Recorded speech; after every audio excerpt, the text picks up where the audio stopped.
All right, Akim, shalom, shalom. First and foremost, I'd like to give all praises, glory, and honor to Yahweh, Ba'ashem Yahushai, Ba'ashem Rakakadash. Double honors to the apostles and elders of Great Millstone for teaching us his truth. And salutations to the sincere Akim and Aqua that may listen. May the blessing of election be upon your house. My name is Brother Raquai. I'm back in here with another quick lesson. And for today's lesson, I'm going to be going through a quick article that I heard from one of my elders, and I'm in my camp in GMS Toronto. And I just wanted to go through it. I thought it was very, very interesting. And as always, Yahweh Rataza, Yahweh willing, that this lesson may be sincerely edifying. Right? So, what I want to do, I want to read a little bit of the article here. So let's go up. So this is an article on the nationalpost.com, and it says secret RCMP report warns Canadians may revolt once they realize how broke they are. So here it says the following. So I'm going to just read a little snippet of it and then interject, and then as always, hopefully this lesson may be edifying, right? So up here it says a secret RCMP report is warning the federal government that Canada may descend into civil unrest once citizens realize the hopelessness of their economic situation. Here's a quote. It says, the coming period of recession will accelerate the decline of living standards that the younger generations have already witnessed compared to earlier generations. Reads a report entitled Whole of Government 5-Year Trends for Canada. So, for example, Canadians under 35 are unlikely ever to be able to buy a place to live, it adds. Another quote, it says, special operational information to be distributed once within an RCMP. The decision makers in the federal government.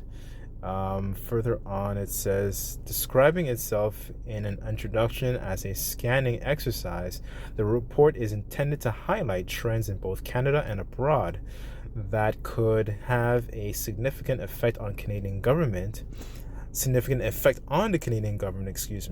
RCMP.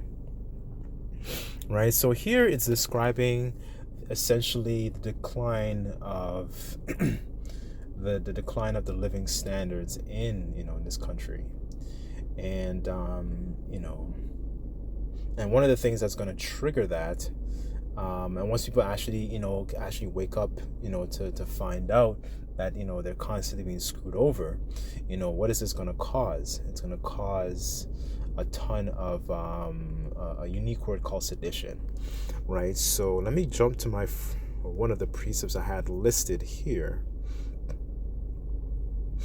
I have it in my list. Okay, this is 2 Ezra 15 verse 16, and it says, for there shall be sedition among men, and invading one another, they shall not regard their kings nor princes, and the course of their actions shall stand in their power. Right? So let's get into that word sedition actually. What does that word actually mean?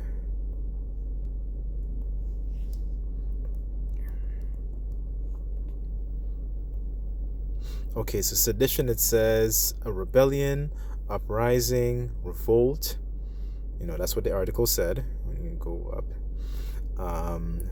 factitious, commotion,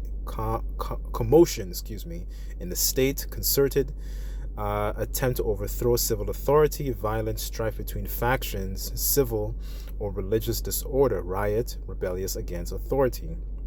So this is what's going to happen, as things actually, as the inflation, the rate constantly goes up and the price of goods go up.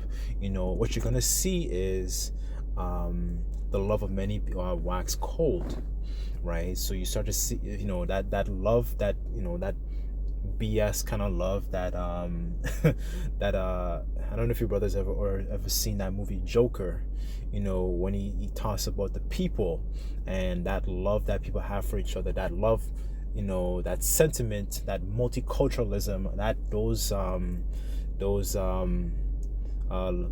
would you call it, like those sentiments are slowly going to start withering away as things actually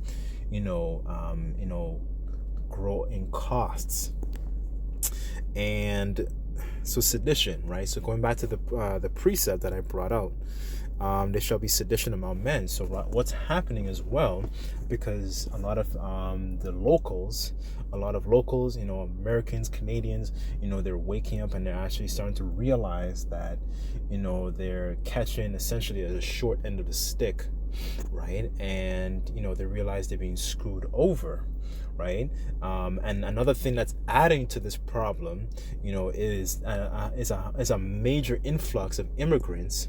And when the immigrants come in, especially in the countries like the U.S., for example, when they're coming in, they're getting lots of how would you call those things? Like essentially, they're I don't want to say trinkets, but they're getting special privileges, essentially, whether it's a new phone, or they're getting rebates, things of that nature, right? And essentially, what the government is actually doing is, essentially it's screwing over its own people, right? And that is those types of sentiments, those type of actions are going to start breeding and fanning the flames and actually creating that sedition, right? And people are not going to regard their Bidens, their Trudeaus, right?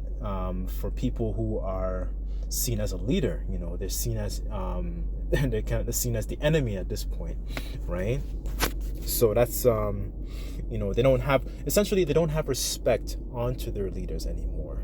That respect is starting to it's fizzing away, right? And something I've normally seen close to my house is I see a lot of drivers that have banners on their cars or in their houses saying F Trudeau.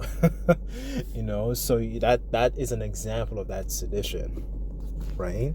So let's jump down to let's think it's Mark 3.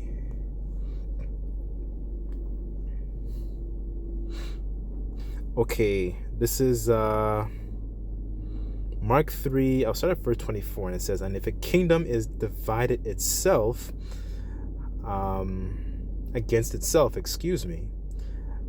that kingdom cannot stand. If a house is divided against itself, that house cannot stand," right? So this is what exactly is happening is in the midst of this kingdom. It's you have different factions, and it's broken up into multiple different philosophies, and people are not, there is no cohesion, essentially. So for example, you have so-called Republicans and Democrats, or in Canada, we have liberals and conservatives. The same, two horns like a lamb, speaking as a dragon, essentially, right? Like this is the new modern version of this Roman Empire, for example. And in the Roman Empire, they were back then they were known as the patricians and the plebeians. The plebeians were like your lower class, your cobblers, your fishermen, your tradespeople, and then your patricians were essentially like your Pelosi's, your Caesars, your Obamas, people in the upper echelon in society. It's the same. No new thing is under the sun here, right? So that caused, and that's causing a lot of that sedition, and this is why this kingdom cannot stand, as Yahushua is explaining here, right? So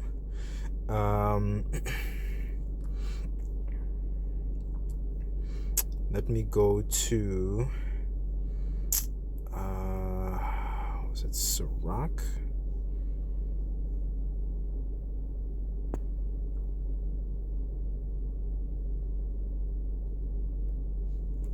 Okay, this is Sirach chapter 39. I'll start at verse 1, and it says, "But he that giveth his mind to the law of the Most High, and is occupied in the meditation thereof, will seek out the wisdom of the ancient, and be occupied in prophecies."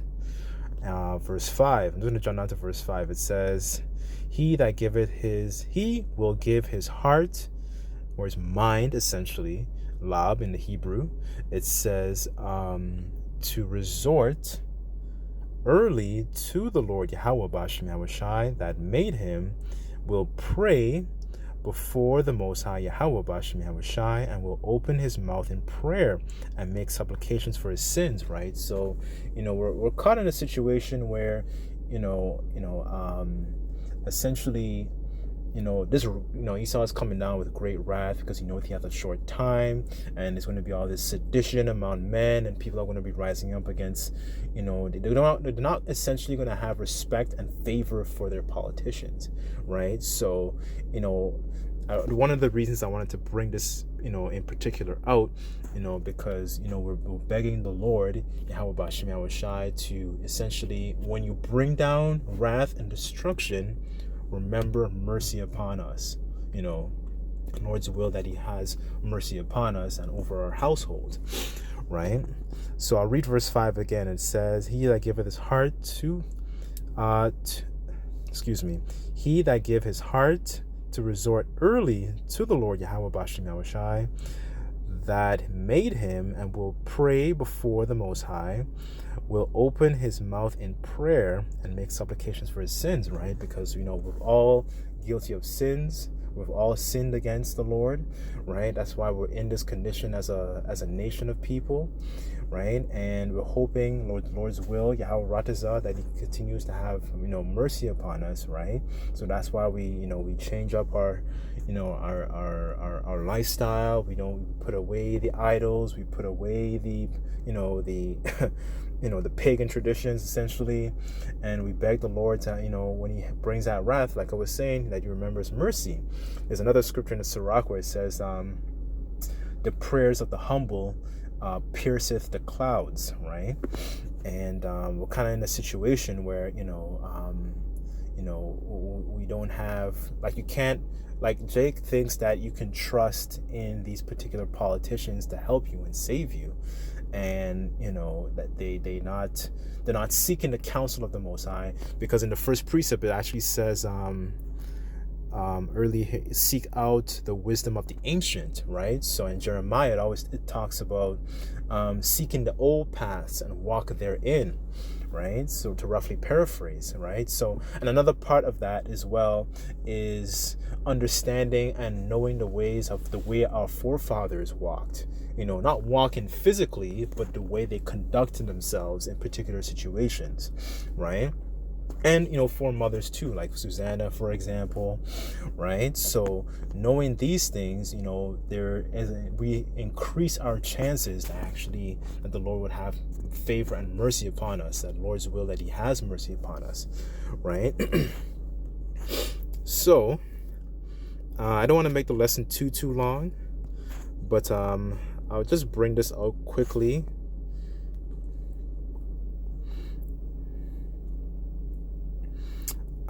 This is 1 Kings 17 and start of verse 1, right? And it says, Elijah the Tishbite who was of the inhabitants of Gilead, said to Ahab, as the Lord, power of Israel, liveth, before whom I stand, shall not be dew or rain these years according to my word. And the word of the Lord came unto him, saying, Get thee hence, and turn thee eastward, and hide thyself by the brook Cherith, that is before Jordan. And it shall be that thou shalt drink of the brook. I have commanded ravens to feed thee there, right? And one of the reasons I wanted to, as a matter of fact, let me just finish this and I'll make my point. It says, verse 5, so he went, Elijah essentially speaking, where it's being discussed here. So it says, so he went and did according to the word of the Lord, and he went and dwelt among the brook, and that is before Jordan, and ravens brought him bread and flesh to eat in the morning, and the bread and the flesh in the evening he drank from the brook. So essentially a brook is like a small stream, like a small river, right? And this is one of the things that I wanted to, this is one of the I guess you can call it like a miracle, divine intervention that the Lord did, for the prophet Elijah, because, we're being in situations like that, in the midst of all this calamity, right? And the Lord can, open up all these different avenues for us to be fed, or, for us to either link up with a brother or something like that, right? Provisions laid out for us. Lord's will, the Lord has mercy upon us, right? So, that's one of the reasons I wanted to bring this out, right? And I think I said this in my earlier lesson in regards to ravens. Like, ravens are actually very intelligent and very smart animals, right? And, they have this capability of actually remembering, people's human faces, right? And they're very, very intelligent, smart birds, right? So I just wanted to bring that out, as, this, the way that the Lord works, right? Because because we're not going to have anything in situations like that. No money, the money's not even worth anything anyway. But just a comforting account I wanted to bring out, to end off the lesson essentially. So hopefully this video was edifying. I didn't want to make the lesson too long, but I sincerely hope this was shedding a light. And I'd like to give all praises, glory, and honor to Yahweh, Ba'ashem Yahushai, Ba'ashem Rakakadash, that honors the apostles and elders of Great Millstone for teaching us his truth. Till next time, I say Shalom.